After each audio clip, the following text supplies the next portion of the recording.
യാക്കൂബ് നബി അലൈഹിസ്സലാം പ്രിയപ്പെട്ട ഇസ്ഹാഖ് നബിയുടെ മോനാണല്ലോ. ഇസ്ഹാഖ് നബി ആരാണ്? ഇബ്രാഹിം നബിയുടെ മോനാണ്.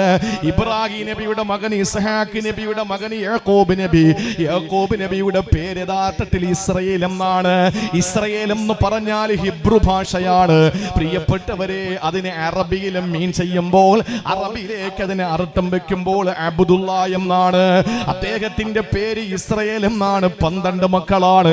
അതിൽ ഒരു മോന്റെ പേര് യഹൂദ എന്നാണ്. ആ മകന്റെ പരമ്പരയിലാണ് യഹൂദികൾ ഉണ്ടായത്, ജൂതന്മാരുണ്ടായത്. സഹോദരങ്ങളെ, 12 മക്കളുടെ പരമ്പരയ്ക്കാണ് ബനു ഇസ്രായേൽ എന്ന് പറയുക. എന്ന് പറഞ്ഞാൽ യാക്കൂബ് നബിയുടെ മക്കൾ എന്നാണ് അർത്ഥം. ഈ യാക്കൂബ് നബി അലൈഹിസ്സലാം പറഞ്ഞത്, നിങ്ങൾ നിരാശപ്പെടേണ്ട. എന്തിന് നിങ്ങൾ നിരാശപ്പെടണം? ഇതാരോടാ പറഞ്ഞത്? സഹോദരങ്ങളെ, ഇന്ന് ഫലസ്തീന്റെ മണ്ണിൽ പെടഞ്ഞു വീണ് മരിക്കുന്ന പൊന്നുമക്കളോട്, ആ പ്രിയപ്പെട്ട മക്കളോട് നമുക്ക് പറയാനുള്ളത്, ഒരിക്കലും നിങ്ങൾ നിരാശപ്പെടണ്ട. എന്തിനു പറയണം? ഏഷ്യാ ഭൂഖണ്ഡത്തിന്റെ, ഇന്ത്യ മഹാരാജ്യത്തിന്റെ, കേരള സംസ്ഥാനത്തിന്റെ കൊല്ലം ജില്ലയിലെ തേവലക്കരയിലുള്ള നമ്മൾ ആരോടാ പറയേണ്ടത്? അങ്ങ് പശ്ചിമേഷ്യയിലെ ഖുദ്സിന്റെ മക്കളോടാണോ നിരാശപ്പെടണ്ടെന്ന് പറയേണ്ടത്? പൊന്നു സഹോദരങ്ങളെ, ഈ ഇന്ത്യയിലുള്ള മുഴുവൻ മനുഷ്യന്റെയും ഈമാൻ ഒരു കോണിലെടുത്തു വെച്ചിട്ട് ഫലസ്തീനിലെ ഒരു പൊന്നുമോന്റെ ഈമാൻ എടുത്തൊരു തട്ടിൽ വെച്ച ഫലസ്തീനിയായ പൊന്നുമോന്റെ ഈമാനല്ലേ വലിപ്പം കൂടുക? നമുക്ക് എന്ത് ഈമാൻ ഇരിക്കുന്നു ചെറുപ്പക്കാരാ? മോർച്ചറിയിലേക്ക് കടന്നു വന്ന് 11 കുടുംബത്തിലെ 11 പേര് രക്തസാക്ഷികളായി കിടക്കുകയാ. 11 പേര്, മക്കളടക്കം, കുരുന്നുകളടക്കം, വൃദ്ധരടക്കം, സ്ത്രീകളടക്കം, കൂടപ്പറപ്പുകളടക്കം 11 പേര് കുടുംബത്തിൽ നിന്ന് മോർച്ചറിയിൽ കിടക്കുകയാണ്. അവരുടെ പലരുടെയും ശരീരത്തിന്റെ പാർട്സുകളില്ല, പലരുടെയും തലച്ചോറില്ല, പലരുടെയും കണ്ണുകളില്ല. 11 ബോഡിയുടെ മുമ്പിലും മയ്യത്തിന്റെ രക്തസാക്ഷികളുടെ ജനാസയുടെ മുമ്പിൽ വന്നപ്പോ പോസ്റ്റ്മോർട്ടം ചെയ്യുന്ന ഡോക്ടർ കെട്ടിപ്പിടിച്ചിട്ട് ആശ്വസിപ്പിക്കുമ്പോൾ 11 പേര് നഷ്ടപ്പെട്ടു പോയ കുടുംബത്തിലെ അവസാനത്തെ കണ്ണിയായ ഫലസ്തീനി യുവാവ് പറഞ്ഞതെന്തെന്നറിയോ? എന്നെ നിങ്ങൾ എന്തിനാ ആശ്വസിപ്പിക്കുന്നത്? അള്ളാന്റെ മാർഗത്തിൽ ആദ്യമായി രക്തസാക്ഷിയായത് ഇവരല്ലല്ലോ, അവസാനമായി രക്തസാക്ഷികളാകുന്നതും ഇവരല്ലല്ലോ. സഹോദരങ്ങളെ, ഈമാന്റെ മുമ്പിൽ പകച്ചു പോവുകയാ. 6 or 7 വയസ്സുള്ള പൊന്നുമോനെ ആശുപത്രിയിൽ കൊണ്ടുവന്ന് ജൂത പരിശകളുടെ ഇസ്രയേലിന്റെ വെടിയേറ്റിട്ട് ശരീരത്തിന്റെ ഭാഗങ്ങൾ തെറിച്ചുപോയ പൊന്നുമോന്റെ കാല് സ്റ്റിച്ചിടാൻ സഹോദരങ്ങളെ വിദ്യുച്ഛക്തി വിലക്കിയിരിക്കുന്ന ഗസയിലെ അൽഷിഫ ഹോസ്പിറ്റലിന്റെ മുമ്പിലേക്ക് കൊണ്ടുവന്ന ആ പൊന്നുമോനെ ആശുപത്രിയിലെടുത്ത് കിടത്തിയിട്ട് സ്റ്റിച്ചിടാൻ വെട്ടമില്ലാത്തതിന്റെ പേരിൽ മൊബൈലിലെ വെട്ടമടിച്ചിട്ട് ആ പ്രിയപ്പെട്ട പൊന്നുമോന്റെ കാലിൽ സ്റ്റിച്ചിടുകയാണ്. അനസ്തേഷ്യയില്ല. അനസ്തേഷ്യക്ക് മരുന്ന് അവിടെ ഇരിക്കുന്നു. മുഴുവൻ മരുന്ന് കൊണ്ടുവരുന്ന വാഹനങ്ങളെയും അതിർത്തിയിൽ തടഞ്ഞു വെച്ചിരിക്കുകയാണ്. ഈ ലോകം കണ്ട ഏറ്റവും വലിയ തീവ്രവാദികളായ, വർഗീയവാദികളായ എന്റെ പ്രിയമുള്ള സഹോദരങ്ങളെ, ഒരു മരുന്നോ ഭക്ഷണമോ കൊണ്ടുപോകാൻ അനുവദിക്കാതെ അതിർത്തികളിൽ തടഞ്ഞു നിർത്തിയിരിക്കുന്നു. അതുകൊണ്ട് തന്നെ അനസ്തേഷ്യ ചെയ്യാൻ പറ്റുന്നില്ല. ആ പൊന്നുമോന്റെ കാലിലേക്ക് ഇങ്ങനെ കത്രിക വെച്ചിട്ട് കാലിന്റെ തൊലി ഇങ്ങനെ കട്ട് ചെയ്യുകയാ. ഞാൻ ചോദിക്കട്ടെ, തേവലക്കരയിൽ പേറ്റുനോവറിഞ്ഞ ഉമ്മയോട് ചോദിക്കുകയാ, നിന്റെ മോന് ഒരു ചെറിയ പനി വന്നപ്പോ ഇഞ്ചക്ഷൻ എടുക്കാൻ വേണ്ടി ഹോസ്പിറ്റലിൽ കൊണ്ടുപോയി, കരുനാഗപ്പള്ളി താലൂക്ക് ഹോസ്പിറ്റലിൽ കൊണ്ടുപോയി. നിന്റെ തോളത്ത് കിടത്തിയിട്ട് അവന്റെ ബട്ടക്സിൽ ഇഞ്ചക്ഷൻ എടുക്കാൻ വേണ്ടിയിട്ട് പൊന്നുമോന്റെ ബട്ടക്സിൽ ഇഞ്ചക്ഷൻ എടുക്കാൻ സിറിഞ്ച് വെക്കുമ്പോൾ, സൂചി വെക്കുമ്പോ ആദ്യം കരയുന്ന നീയല്ലേ പ്രിയപ്പെട്ട പെങ്ങളെ? പ്രിയപ്പെട്ട വാപ്പാക്ക് കണ്ടു നിൽക്കാൻ പറ്റില്ല ഒരു ഇഞ്ചക്ഷന്റെ കഥയാ. പൊന്നുമോന്റെ തൊലി ഇങ്ങനെ കട്ട് ചെയ്തിട്ട് ആ പൊന്നുമോന്റെ മാംസങ്ങൾ ചേർത്ത് വെച്ചിട്ട് തുന്നിത്തയ്ക്കുമ്പോൾ അനസ്തേഷ്യയില്ലാത്ത പച്ച ശരീരത്തിലെ കീറുന്ന രംഗം കണ്ടിട്ട് ലോക മനസാക്ഷി മുഴുവനും പൊട്ടിക്കരഞ്ഞപ്പോഴും ബെഡിൽ കിടന്നുകൊണ്ട് 6 വയസ്സുകാരൻ ഓതുകയാണ്, വഖളാ റബ്ബുക അല്ലാ തഅ്ബുദൂ ഇല്ലാ ഇയ്യാ വബിൽ വാലിദൈനി ഇഹ്സാനാ. അല്ലാഹുവിന്റെ പരിശുദ്ധ ഖുർആനിന്റെ ആയത്ത് ഓതിയിട്ട് ആ മകൻ ഇങ്ങനെ കിടക്കുകയാണ്. കരച്ചിലില്ല, നിലവിളിയില്ല. പറയാൻ പറ്റുമോ? തേവലക്കരയിൽ ഒരു പെണ്ണിന് തന്റെ മകൻ ഇങ്ങനെയാണെന്ന് പറയാൻ പറ്റുമോ? ഇല്ല. സഹോദരങ്ങളെ, ചിന്തിക്കണം. നമ്മൾ വീട് മുഴുവനും നഷ്ടപ്പെട്ട്, സ്വത്ത് മുഴുവനും നഷ്ടപ്പെട്ട് നമുക്ക് വീണ്ടെടുക്കാം. പക്ഷേ ചതഞ്ഞരഞ്ഞ് കിടക്കുന്ന ആ പാവപ്പെട്ട പൊന്നുമക്കളുടെ ബോഡി എടുക്കാൻ പറ്റാതെ സങ്കടപ്പെടുമ്പോഴും ബ്രിട്ടൻ കൊണ്ടുവന്ന് ആയുധങ്ങൾ കൊടുക്കുകയാ. ഇന്ത്യയുടെ പ്രധാനമന്ത്രി പറയുന്നു ഞങ്ങൾ ഇസ്രയേലിനോടൊപ്പമാണ്. സഹോദരങ്ങളെ, അതുപോലെ തന്നെ പല രാജ്യങ്ങളും എത്രത്തോളം എന്ന് ചോദിച്ചാൽ വളരെ പ്രതീക്ഷയോടെ ലോകം കണ്ട ഏറ്റവും വലിയ വംശവെറിയനായ ഡൊണാൾഡ് ട്രംപിന് ശേഷം അമേരിക്കയുടെ പ്രസിഡന്റായി വൈറ്റ് ഹൗസിന്റെ അധിപനായി ജോസഫ് ബൈഡൻ എന്ന ജോ ബൈഡന് കടന്നു വന്നപ്പോ ലോകം മുഴുവനും പ്രതീക്ഷയോടെ നോക്കിക്കണ്ടു. ഇനി അവിടെ ഏതാനും ചില ആളുകൾ ഇത്രയും നാള് ഭരണം നടത്തിയിട്ട് അവരിൽ നിന്ന് സ്വജനപക്ഷപാതമല്ലാതെ മറ്റൊന്നും കാണാത്തപ്പോ ഇയാളെങ്കിലും കരുണ കാണിക്കുമെന്ന് ചിന്തിച്ചപ്പോൾ സഹോദരങ്ങളെ, ക്രിസ്ത്യാനിയായ ജോ ബൈഡൻ വന്നിട്ട് ജൂതനായ ആ മനുഷ്യന്റെ മുമ്പിൽ, ജൂതനായ ബെന്യാമിൻ നെതന്യാഹുവിന്റെ മുമ്പിൽ വന്നിട്ട് പറയുകയാണ് ഞാനും ഒരു സയനിസ്റ്റാണ്. സഹോദരങ്ങളെ, ചിന്തിക്കണം. ലോകത്തെ മുഴുവൻ മച്ചമ്പിമാരും അവർക്ക് അനുകൂലമാണ്. ഫലസ്തീന്റെ പൊന്നുമക്കൾ എവിടെ പോകാനാണ്?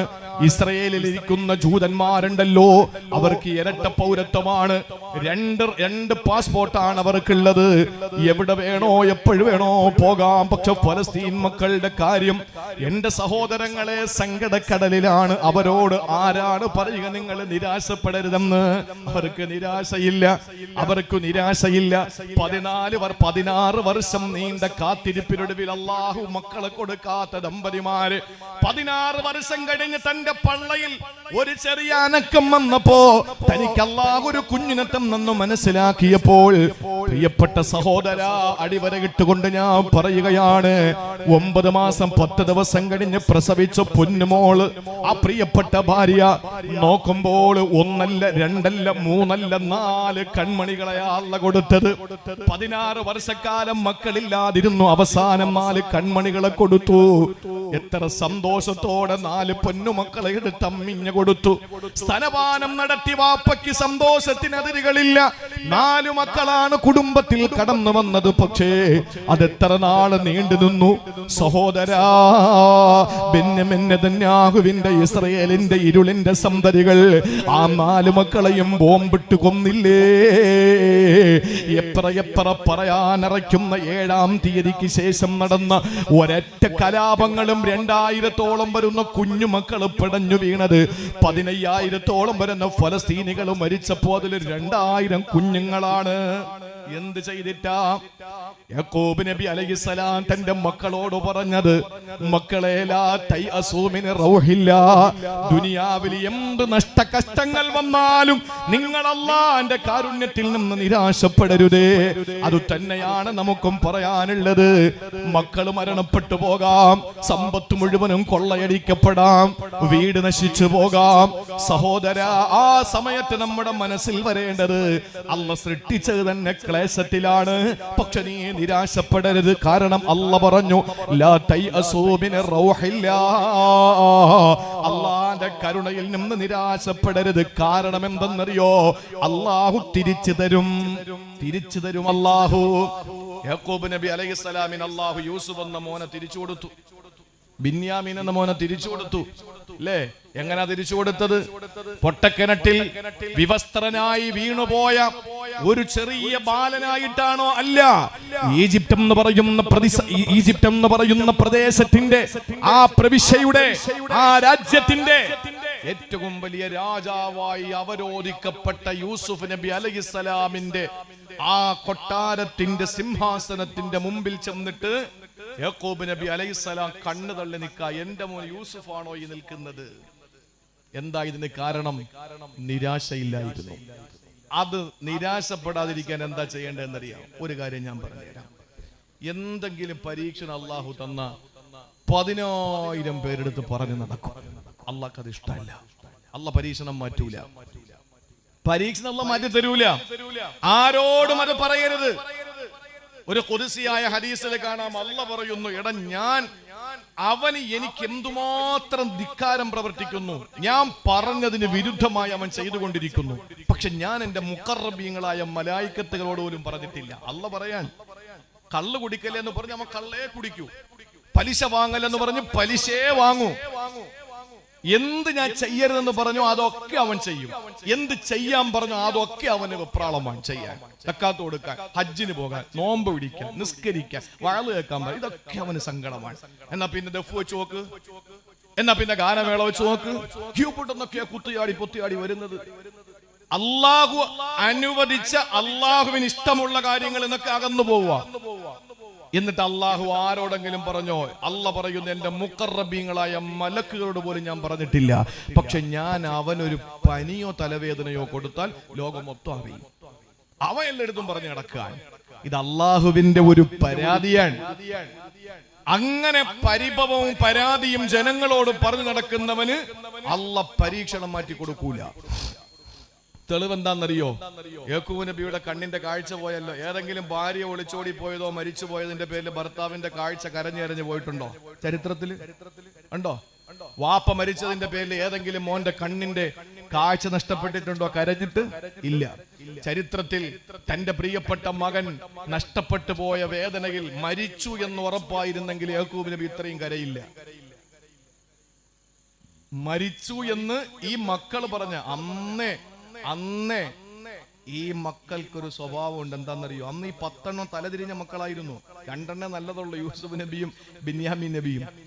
ഈ 10 കള്ള രക്തം പുരട്ടി ചെന്നായ പിടിച്ചു എന്ന് ആടിനെ അറുത്തിട്ട് യൂസുഫ് നബിയുടെ കുപ്പായത്തിൽ രക്തം പുരട്ടിയിട്ട് ഇനി യൂസുഫിനെ ചെന്നായ പിടിച്ചതാണെന്ന് പറഞ്ഞ് കള്ളം പറഞ്ഞിട്ടാണ് വാപ്പാടെ മുമ്പിൽ കരഞ്ഞുകൊണ്ട് വന്നത്. അന്ന് തുടങ്ങിയതാണ് ഈ പരിപാടി. പ്രിയപ്പെട്ട സഹോദരങ്ങളെ, മഹാനായ യാക്കൂബ് നബി അലൈഹിസ്സലാമിന്റെ കാഴ്ച നഷ്ടപ്പെട്ടത് തന്റെ പൊന്നുമോന് യൂസുഫ് എന്ന് പറയുന്ന മകനെ നഷ്ടപ്പെട്ടതിന്റെ പേരിലാണ്. മരിച്ചു എന്ന് യാക്കൂബ് നബിക്ക് ഉറപ്പുണ്ടായിരുന്നെങ്കിൽ ഇത്രയും കരയൂല. മറിച്ച് നമ്മളങ്ങനാണല്ലോ, മകനോ മകളോ അല്ലെങ്കിൽ ബന്ധുക്കൾ ആരെങ്കിലും കടലിൽ പോയി അല്ലെങ്കിൽ കാണാതെ നഷ്ടപ്പെട്ടു, അങ്ങനെയായ നമുക്ക് സങ്കടമാണ്. 24 മണിക്കൂർ വേദനയാണ്. അവസാനം കടപ്പുറത്തൊരു ശരീരം പൊങ്ങി, അത് മകന്റെതാണെന്ന് അറിഞ്ഞു കഴിഞ്ഞാൽ പിന്നെ 3 ദിവസമുള്ള കരച്ചില്. ഇല്ലെങ്കിലോ 300 ദിവസവും കരഞ്ഞിരിക്കുന്നത് എവിടെയാണ്. യാക്കൂബ് നബി അലൈഹിസ്സലാമിന്റെ സങ്കടം എന്താണ്? മകൻ മരിച്ചിട്ടില്ല എന്നും ചെന്നായ പിടിച്ചിട്ടില്ല എന്നും വ്യക്തമായി അറിയുന്ന യാക്കൂബ് നബി അലൈഹിസ്സലാമിന് യൂസുഫ് നബി എവിടെയാണെന്ന് അങ്കലാപ്പാണ്. ആ വേദനയിൽ കരഞ്ഞ് കാഴ്ച നഷ്ടപ്പെട്ടപ്പോ ഒരിക്കൽ യാക്കൂബ് നബിയുടെ ഒരു സഹോദരൻ വന്നിട്ട് ചോദിച്ചു, യൂസുഫേ, എന്താ കാഴ്ചയൊക്കെ പോയല്ലേ? അതേ സഹോദര, കാഴ്ചയൊക്കെ നഷ്ടപ്പെട്ടു. എന്താ കാരണം? എന്റെ യൂസുഫ് നഷ്ടപ്പെട്ടതിൽ ഞാൻ കരഞ്ഞതാണ്, എനിക്ക് സഹിക്കാൻ പറ്റുന്നില്ല എന്ന് പറഞ്ഞിട്ട് വിഷമങ്ങളൊക്കെ സഹോദരന്റെ മുമ്പിൽ അങ്ങോട്ട് ഷെയർ ചെയ്യാൻ ചോദിച്ചു. നിന്റെ മുതുക് വളഞ്ഞു പോയതെന്താണ്? മുതുക് വില്ല് പോലെ വളഞ്ഞു. യാക്കൂബ് നബി പറഞ്ഞു, ബിന്യാമീനും കൂടെ നഷ്ടപ്പെട്ടപ്പോൾ എനിക്ക് താങ്ങാൻ പറ്റിയില്ല. അവസാനം ഞാൻ ഒരേ ഇരിപ്പ് വീട്ടിൽ ഇരുന്നിരുന്ന് എന്റെ മുതുക് വളഞ്ഞു പോയി. ആ സമയത്ത് നസലൽ അമീനു മലക്ക് ജിബ്രീൽ അലൈഹിസ്സലാം ഇറങ്ങി വരിക യാക്കൂബ് നബിയുടെ അടുത്ത്. എന്നിട്ട് യാക്കൂബ് നബിയുടെ മുന്നിൽ വന്നപ്പോ യാക്കൂബ് നബി കണ്ടു ജിബ്രീലിനെ. ജിബ്രീൽ വന്നിട്ട് യാക്കൂബ് നബിയോട് പറഞ്ഞു, ഇന്നല്ലാഹ യുഖരിഉക സലാം, അല്ലാഹു നിങ്ങൾക്ക് സലാം പറഞ്ഞിരിക്കുന്നു നബിയേ. സന്തോഷമായ യാക്കൂബ് നബി ചോദിച്ചു, എന്താ ജിബ്രീലെ വിശേഷിച്ച് വല്ലതും പറയാനുണ്ടോ? ആ സമയത്ത് അല്ലാഹുവിന്റെ മലക്ക് ജിബ്രീൽ യാക്കൂബ് നബിയോട് പറയുന്നു, അലാ തസ്തഹീ, നിങ്ങൾക്ക് ഉളുപ്പുണ്ടോ എന്ന് അല്ല ചോദിച്ചിരിക്കുകയാ. നിങ്ങൾക്ക് നാണമുണ്ടോ? നിങ്ങൾക്ക് ലജ്ജയുണ്ടോ? യാക്കൂബ് നബി സ്തബ്ധനായി. യാക്കൂബ് നബി ചോദിച്ചു, ഞാൻ എന്ത് ചെയ്തു? ജിബ്രീൽ പറഞ്ഞു, നിങ്ങൾക്ക് അല്ലാഹു തന്ന 2 പരീക്ഷണങ്ങൾ, 2 മക്കളുടെ വേർപാട്. ആ വേർപാടിൽ നിങ്ങൾ മനം നൊന്തിരിക്കുമ്പോ ഈ സങ്കടങ്ങൾ എന്തിനാണ് ജനങ്ങളോട് വിളിച്ചു പറഞ്ഞത്? അത് അല്ലാഹുക്ക് ഇഷ്ടമല്ല. ആ സമയത്ത് യാക്കൂബ് നബി അലൈഹിസ്സലാം ചാടി അങ്ങ് എഴുന്നേറ്റു. അവിടെ നിന്ന് ഉറക്കെ വിളിച്ചു പറഞ്ഞ വാക്കെന്തെന്നറിയോ? ഖുർആൻ സൂറത്ത് യൂസുഫിൽ കാണാ, ഇന്നമാ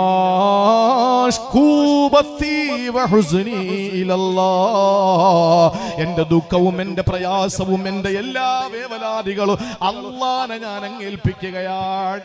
അള്ളാഹ് അതങ്ങ് ഇഷ്ടപ്പെട്ടു. അള്ളാഹു എന്ത് ചെയ്തു? യൂസുഫ് നബിയെ തിരിച്ചു കൊടുത്തു. യാക്കൂബ് നബിക്ക് ബിന്യാമീനെ തിരിച്ചു കൊടുത്തു അള്ളാഹു. അതാണ് സഹോദര, അള്ളാഹു മടക്കി തരും. എന്ത് നഷ്ട കഷ്ടങ്ങൾ വന്നാലും ലാ തൈഅസൂ മിൻ റൗഹില്ലാ, അള്ളാന്റെ കാരുണ്യത്തിൽ നിന്ന് നിരാശപ്പെടരുത്. അള്ളാഹു മടക്കി തരും. പക്ഷേ അത് ആരോടും പറഞ്ഞു നടക്കരുത്.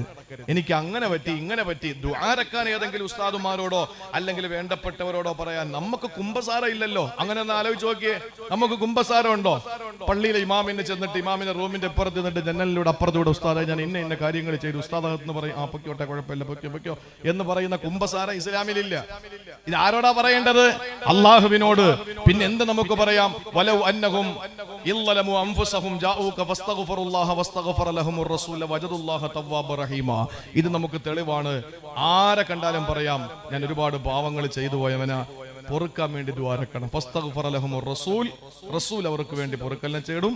വസ്തഗ്ഫിറുല്ലാഹ്, അവരും അല്ലാഹുവിനോട് പൊറുക്കലിനെ തേടുമ്പോൾ ലവജദുല്ലാഹ തവ്വാബർ റഹീമ. നമുക്ക് എല്ലായിടത്തും പറയാം എന്റെ പാപങ്ങൾ പൊറുക്കാൻ ദ്വാരക്കണേ. അല്ലാതെ ഞാൻ അത് ചെയ്തു ഇത് ചെയ്തു. അള്ളാന്റെ റസൂല് പറഞ്ഞല്ലോ, ഞാൻ പുറത്തു കൊടുക്കാത്തൊരു വിഭാഗം മുജാഹിരീങ്ങളാണ്. മുജാഹിദല്ല, മുജാഹിരീങ്ങൾ.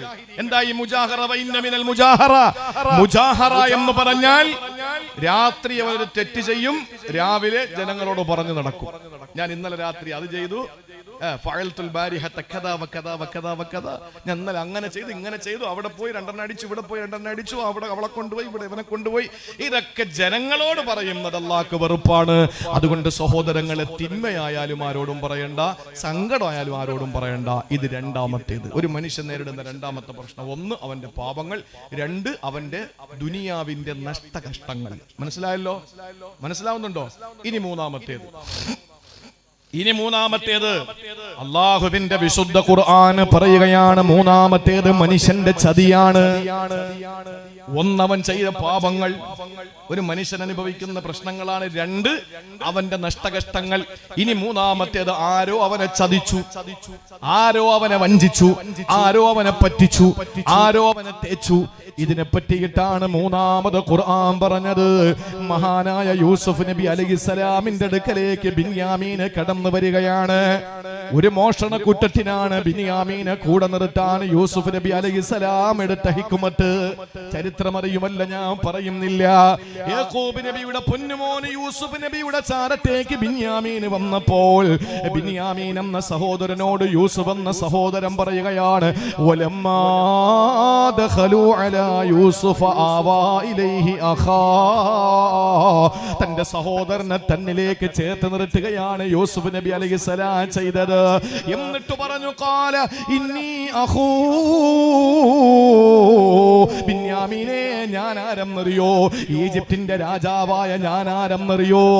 ഇന്നി അഖൂ, നിന്റെ കാണാതെ പോയി മരിച്ചു പോയെന്ന് സഹോദരങ്ങൾ പറഞ്ഞ യൂസുഫാടാ.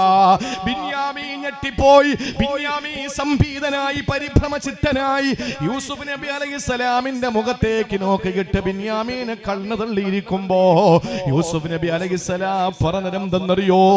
എവരെല്ലാം എന്നെ ചതിച്ചതാ മോനെ, എവരൊക്കെ എന്നെ ചതിച്ചതാണ്. പക്ഷേ ഫലാ തബ്തഇസ് ബിമാ കാനൂ യഅമലൂ,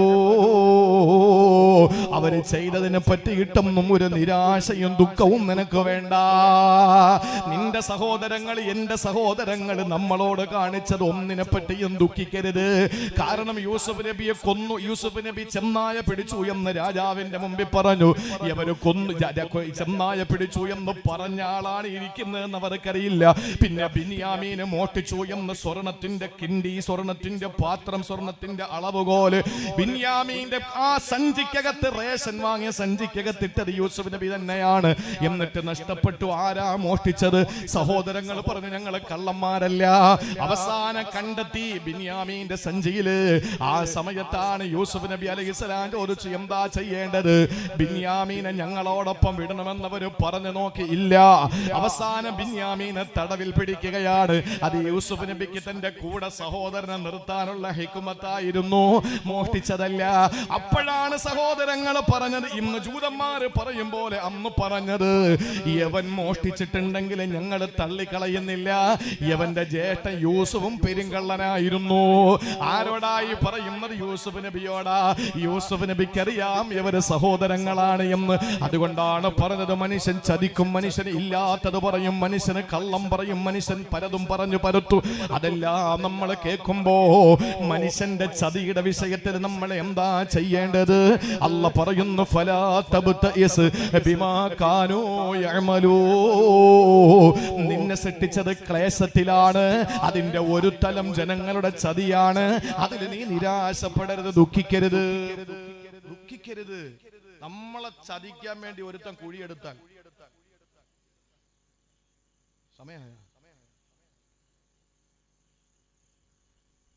നമ്മളെ ചതിക്കാൻ വേണ്ടി ഒരുത്തൻ കുഴിയെടുത്താൽ എഴുതി വെച്ചോ, നമ്മളെ കുഴിയിലാക്കാൻ വേണ്ടി ഒരുത്തൻ കുഴിയെടുക്കാമെങ്കിൽ എന്താ ചെയ്യാ? അവനവൻ കുഴിച്ച കുഴിയിൽ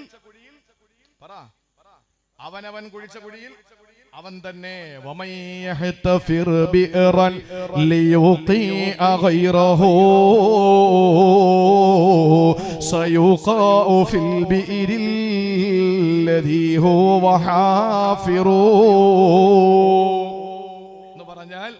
ഒരാളെ കുഴിയിലാക്കാൻ വേണ്ടി നമ്മൾ കുഴിയെടുത്താൽ നമ്മൾ തന്നെ ആ കുഴിയിൽ വീഴും, ഒരു സംശയവും ഇല്ല. താൻ കുഴിച്ച കുഴിയിൽ താൻ തന്നെ. ആര് കുഴിയെടുക്കുക മറ്റുള്ളവനെ വീഴ്ത്താൻ, അവൻ ആ കുഴിയിൽ വീണിരിക്കും, ഒരു സംശയമില്ല. അതുകൊണ്ട് ചതിക്കരുത്. ചതിക്കപ്പെട്ട ആളുകളോട് പറയാനുള്ളത്, വഞ്ചിക്കപ്പെട്ടവരോട് പറയാനുള്ളത്, ലാ തബ്തഇസ്, ദുഃഖിക്കരുത്. കാരണം എന്താ? അള്ളാഹു നിങ്ങൾക്ക് തരും. യൂസുഫ് നബിയുടെ മുമ്പിൽ വന്നിട്ട് 10 സഹോദരങ്ങൾ പൊട്ടിക്കരഞ്ഞിട്ട് പറഞ്ഞു മാപ്പാക്കണം, തെറ്റുപറ്റിപ്പോയി.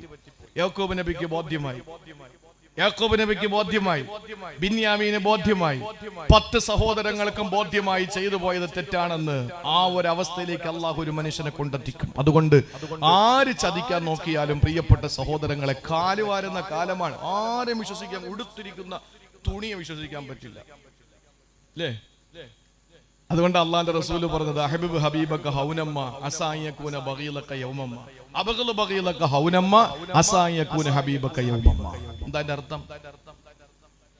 നമ്മൾ ആരോടെങ്കിലും ഒന്ന് കൂടിയാലേ എല്ലാം അങ്ങോട്ട് തുറന്നടിച്ചു കൊടുക്കരുത്. നമ്മൾ ആരോടെങ്കിലും ഒന്ന് കൂടിക്കഴിഞ്ഞാൽ എല്ലാ രഹസ്യങ്ങളും അങ്ങ് പൊട്ടിച്ചു കൊടുക്കരുത്. കാരണം അസായകൂന ബഗീലക യൗമമ്മ, യവൻ നാളൊരു സമയത്ത് നമ്മുടെ ശത്രുവാകും. ഇനി ആരെയോടെങ്കിലും നമുക്ക് ദേഷ്യം ഉണ്ടെങ്കിലോ അവനെ അങ്ങേ അറ്റം കുറ്റം പറയരുത്. കാരണം യവൻ നാളൊരു സമയത്ത് നിന്റെ കൂട്ടുകാരനായി വരേണ്ടവനാണ്. അതുകൊണ്ട് സഹോദരങ്ങളെ, ചതിയുടെ പേരിൽ സങ്കടപ്പെട്ട് ക്ലേശത്തിലകപ്പെട്ടിരിക്കുമ്പോൾ അല്ലാഹു പറയുകയാണ്, ഫലാ തബ്തഇസ് ബിമാ കാനൂ യഅമലൂൻ. ഒരിക്കൽ പോലും അല്ലാഹു പറയുകയാണ്, അവർ ചെയ്യുന്ന പ്രവൃത്തിയുടെ പേരിൽ നിങ്ങൾ ദുഃഖിക്കാൻ പാടില്ല, ഒരിക്കലും പ്രയാസപ്പെടാൻ പാടില്ല.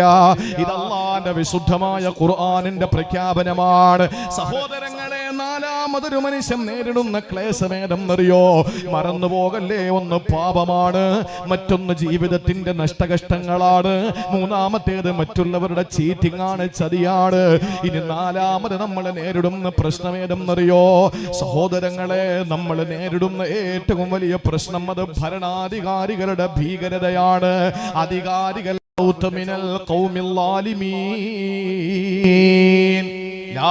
നീ പേടിക്കണ്ട, ഭയപ്പെടരുത്. എന്തിനു പേടിക്കണം?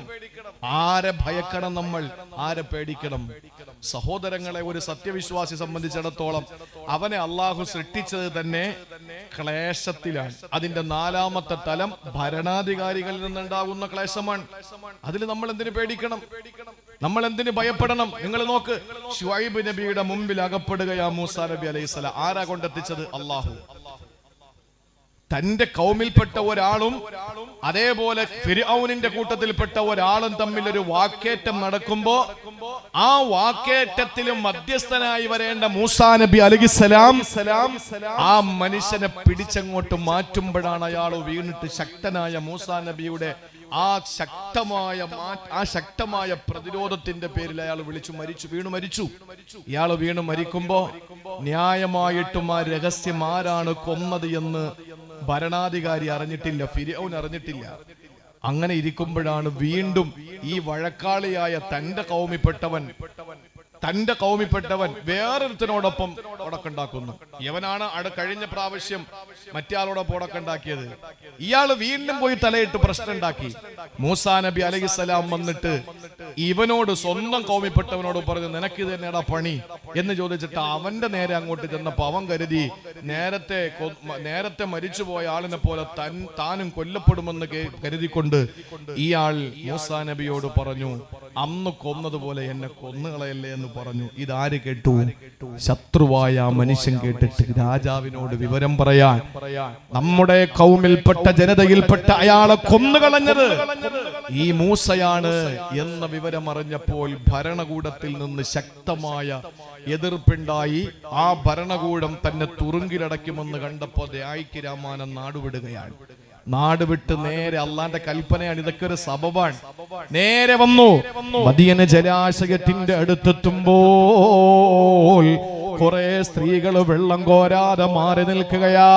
അവിടത്തെ ചെറുപ്പക്കാര് വെള്ളം കോരിക്കൊണ്ട് നിൽക്കുന്ന കാഴ്ച കാണുകയാണ്. ആ സമയത്ത് മഹാനായ മൂസാ നബി അലൈഹിസ്സലാം ആ സ്ത്രീകളോട് ചെന്നിട്ട് ചോദിക്കുകയാണ്, എന്തേ വെള്ളം കോരുന്നില്ലേ? അവര് പറഞ്ഞു, ഞങ്ങളുടെ പിതാവ് വളരെ ക്ഷീണിതനാണ്, വൃദ്ധനാണ്, വീട്ടില് വേറെ ആണുങ്ങളാരുമില്ല, ഞങ്ങൾ വെള്ളം കോരാമെന്നതാ. അതുകൊണ്ട് തന്നെ ഞങ്ങൾക്ക് വെള്ളം കോരാൻ അങ്ങോട്ട് അടുക്കാൻ പോലും പറ്റുന്നില്ല. ചെറുപ്പക്കാര് വെള്ളം കോരുകയാ, ഒട്ടകങ്ങളെ വെള്ളം കൊടുപ്പിക്കുകയാ, ആട്ടിൻപറ്റങ്ങൾക്ക് വെള്ളം കൊടുക്കുകയാ. ആ സമയത്ത് മൂസാ നബി അലൈഹിസ്സലാം അവരിൽ നിന്ന് പാത്രം വാങ്ങുകയാണ്, കുടം വാങ്ങുകയാണ്. എന്നിട്ട് ജലാശയത്തിന്റെ അടുക്കൽ ചെന്നപ്പോൾ ചെറുപ്പക്കാര് തിങ്ങിക്കൂടി നിൽക്കുമ്പോ ഒരു വലിയ പാറ, ആ പാറ മൂസാ നബി എടുത്തങ്ങ് മാറ്റിയിട്ട് അതിൽ നിന്ന് വെള്ളം കോരുകയാ. ആ ശേഖരിച്ച വെള്ളം കൊണ്ടുവന്ന് മൂസാ നബി അലൈഹിസ്സലാം പെൺകുട്ടികളുടെ കയ്യിൽ കൊടുക്കുമ്പോ അവര് സന്തോഷത്തോടെ തിരിച്ചു വീട്ടിലേക്ക് പോയി. വാപ്പ ചോദിച്ചു, മക്കളെ പെട്ടെന്ന് എന്താ തിരിച്ചു വന്നത്? വാപ്പ, ഇന്ന് ഞങ്ങളെ സഹായിക്കാൻ ഒരു ചെറുപ്പക്കാരൻ വന്നു. വാപ്പ കട്ടിലിൽ കിടന്നുകൊണ്ട് പറഞ്ഞു, പൊന്നുമക്കളെ, അവൻ ഈ നാട്ടുകാരനാവൂല, കാരണം ഈ നാട്ടുകാരങ്ങനെ നന്ദി കാണിക്കുന്നവരല്ലല്ലോ. അതുകൊണ്ട് പൊന്നുമക്കളെ, ആ ചെറുപ്പക്കാരൻ വിദേശിയാകാൻ സാധ്യതയുണ്ട്, കൂലി കൊടുക്കോ? ഇല്ല, കൂലി കൊടുത്തിട്ടില്ല, എന്നാൽ വിളിച്ചു കൊണ്ടുവാ, ഞാൻ അവർക്ക് കൂലി കൊടുക്കട്ടെ. മൂസാ നബി അലൈഹിസ്സലാം വൃക്ഷത്തിന്റെ ചുവട്ടിൽ ഇങ്ങനെ ഇരുന്നിട്ട് ഓതുകയാണ്, റബ്ബി ഇന്നി ലിമാ അൻസൽത ഇലയ്യ മിൻ ഖൈരിൻ ഫഖീർ. അല്ലാഹുവേ, നീ എന്ത് അനുഗ്രഹം തന്നാലും ഞാൻ അതിലേക്ക് ആവശ്യക്കാരനാ. ഇത് പറഞ്ഞു തീരുമ്പോൾ ആ പിതാവിന്റെ രണ്ട് പെൺമക്കളും ഓടിയെത്തുകയാ. ആ മക്കൾ വന്നിട്ട് പറഞ്ഞു, ആ വന്നതിൽ ആ സ്ത്രീ പറഞ്ഞു, അല്ലയോ ചെറുപ്പക്കാരാ, എന്റെ വാപ്പ നിങ്ങളെ ക്ഷണിക്കുകയാണ് കൂലി തരാൻ വേണ്ടിയിട്ട്. ആ സന്ദർഭത്തിൽ മൂസാ നബി അലൈഹിസ്സലാം എഴുന്നേറ്റു. എന്നിട്ട് ആ പെൺകുട്ടിയോടൊപ്പം വീട്ടിലേക്ക് പോകുമ്പോൾ സഹോദരങ്ങളെ, ഈ ഈറ്റപ്പന നാരുകൊണ്ട് നിർമ്മിക്കപ്പെട്ട കട്ടിലിലെ അവശനായ ഒരു ഉപ്പ കിടക്കുകയാ. ആ ഉപ്പയോട് ചെന്നിട്ട്, എവിടെന്ന് വരുന്നു മോനെ? ആ സമയത്ത് അള്ളാന്റെ പ്രവാചകനായ കലീമുല്ലാഹി മൂസാ നബിക്ക് അന്ന് റിസാലത്ത് കിട്ടിയിട്ടില്ല. മൂസാ നബി കാര്യങ്ങളെല്ലാം വിവരിച്ചപ്പോൾ ആ പ്രിയപ്പെട്ട ഉപ്പ പറഞ്ഞ വാക്കാണ്, ഖാലലാ തഖാഫ് നജൗത മിനൽ ഖൗമിൽ ളാലിമീൻ. لا تخف نجوت من القوم الظالمين. ഒരിക്കലും ഭയപ്പെടരുത്, അല്ലാഹു അക്രമികളിൽ നിന്ന് അങ്ങേ രക്ഷിച്ചിരിക്കുകയാ. മൂസാ നബി ചോദിച്ചു, നിങ്ങൾ ആരാ? ആ പനനാര് കൊണ്ട് നിർമ്മിക്കപ്പെട്ട, ഈത്തപ്പനനാര് കൊണ്ട് നിർമ്മിക്കപ്പെട്ട ആ കട്ടിലിൽ കിടക്കുന്ന വൃദ്ധൻ പറഞ്ഞു, ഞാനാണ് ശുഐബ് നബി അലൈഹിസ്സലാം. മൂസാ നബിക്ക് സന്തോഷമായി. മൂസാ നബി അലൈഹിസ്സലാം ആ പ്രിയപ്പെട്ട മകളെ കല്യാണം കഴിപ്പിച്ചു കൊടുക്കാൻ തീരുമാനിച്ചു. ഇതിനിടയിൽ കുറെ കഥകൾ വേറെ ഉണ്ട്. കൂലി കൊടുക്കുന്ന രംഗവും ആ കൂലി കൊടുക്കാൻ വേണ്ടിയിട്ട് എന്താ കൂലി? അതെന്റെ മോളെ കെട്ടലാണെന്നൊക്കെ പറയുന്ന രംഗം. ആ സമയത്ത് മകള് പറഞ്ഞു, വാപ്പ നിങ്ങൾ കൂലി കൊടുക്കാൻ വേണ്ടി തെരഞ്ഞെടുത്ത ചെറുപ്പക്കാരൻ നല്ല വിശ്വസ്തനും നല്ല സത്യസന്ധനുമാണ്, നല്ല വിശ്വസ്തനും ശക്തനുമാണ്. ഇന്ന ഖൈറ മൻ ഇസ്തഅജർതൽ ഖവിയുൽ അമീൻ. അല്ലാഹുവിന്റെ ഖുർആൻ പറയാ, തെരഞ്ഞെടുത്ത ചെറുപ്പക്കാരൻ ശക്തനും വിശ്വസ്തനുമാണ്. ശുഐബ് നബി അലൈഹിസ്സലാം ചോദിച്ചു, മോളോട് നിനക്കെങ്ങനെ അറിയാം ഇയാള് വിശ്വസ്തനും ശക്തനുമാണെന്ന്? ശക്തനാണെന്ന് പറയാൻ കാരണം വാപ്പ 10 പേര് പിടിച്ചാ പൊങ്ങാത്ത പാറ ഈ മനുഷ്യ ഒറ്റയ്ക്കെടുത്ത് മാറ്റിയിട്ട് അതിൽ നിന്നാ വെള്ളം കോരി തന്നത്. മനസ്സിലായി ഇയാൾ നല്ല ശക്തിയുള്ളവനാ. എന്നാൽ ഈ മനുഷ്യൻ വിശ്വസ്തനാണെന്ന് എങ്ങനെ ബോധ്യപ്പെട്ടു? ആ മോള് പറഞ്ഞു, വാപ്പ ഞാൻ ചെന്നിട്ട് ഈ മനുഷ്യനെ വിളിച്ചു, വാപ്പ വിളിക്കാന്ന് പറഞ്ഞു. കൂടെ വന്നു. കുറെ ദൂരം കഴിഞ്ഞപ്പോ ഞാൻ മുന്നിലും ഇയാൾ പിന്നിലുമായിരുന്നു. കുറെ കഴിഞ്ഞപ്പോ എന്നോട് പറഞ്ഞു, പെണ്ണെ നീ എന്റെ പിന്നിലു വാ, നീ നടക്കുമ്പോ നിന്റെ പുറകുവശം എന്റെ കണ്ണിൽ പെടുകയാ, അതുകൊണ്ട് അത് തെറ്റാ, നീ പിറകിൽ വാ, ഞാൻ മുമ്പേ നടക്കാം. പെണ്ണ് ചോദിച്ചു, നിങ്ങൾക്ക് വഴിയറിയില്ലല്ലോ? അപ്പൊ മൂസാ നബി പറഞ്ഞു, അത്രേ ഞാൻ വഴി തെറ്റുകയാണെങ്കിൽ നീ ഒരു കല്ലെടുത്ത് എന്റെ ദേഹത്തെറിയണം, അപ്പൊ എനിക്ക് മനസ്സിലാവും വഴി തെറ്റി, അടുത്ത വഴി ഞാൻ തെരഞ്ഞെടുത്ത് നടക്കാം. അപ്പൊ എനിക്ക് മനസ്സിലായി, വാപ്പ ഈ മനുഷ്യൻ വിശ്വസ്തനാണ്, ഈ മനുഷ്യൻ വിശ്വസ്തനാണ്. വാപ്പ ശുഐബ് നബി അലൈഹിസ്സലാം തന്റെ പൊന്നുമോളെ കെട്ടിച്ചു കൊടുത്തു. ആ മകളയുമായിട്ട് നാട്ടിലേക്ക് പോകുമ്പോഴാണ് തൂര് സീനാ പർവ്വതത്തിന്റെ മുകളിൽ നിന്ന് പ്രകാശത്തിന്റെ പ്രോജ്വലത കണ്ടിട്ട് മൂസാ നബി അലൈഹിസ്സലാത്തു വസ്സലാമിന് തൗറാത്ത് കിട്ടി. ആ തൗറാത്ത് വാങ്ങുന്നതുമായി ബന്ധപ്പെട്ട് മൂസാ നബി അലൈഹിസ്സലാമിന്റെ റിസാലത്തിന്റെ ആദ്യ ഘട്ടങ്ങൾ അവിടെയാണ് ആരംഭിക്കുക. സഹോദരങ്ങളെ, മൂസാ നബി അലൈഹിസ്സലാമിനോട് വാപ്പ പിതാവ് ഭാര്യാപിതാവ് ശുഐബ് നബി പറഞ്ഞ വാക്കെന്താ? ഭരണകൂടത്തിന്റെ ഭീകരമായ താണ്ഡവത്തിൽ നിന്ന് നീ ഒരിക്കലും അതിന്റെ പേരിൽ ഭയക്കരുത്, കാരണം അള്ളാഹു നിന്നെ രക്ഷപ്പെടുത്തും.